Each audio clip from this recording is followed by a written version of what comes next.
Hi, my name is David. Today we're going to do a Redux tutorial on freeCodeCamp. Define an action creator. So previously we created this action for Redux called action with a type of login. And now to connect this action to Redux, we need a action creator. And this might seem a little bit redundant and convoluted, but it's necessary to tie everything all together because this action creator creates the action to do it.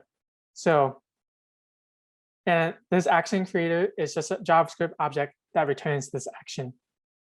So it makes sense with the name of it. Action creator creates the action.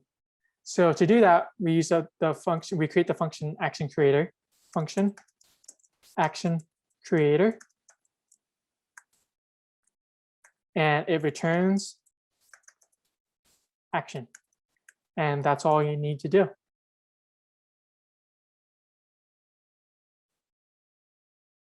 Thank you so much.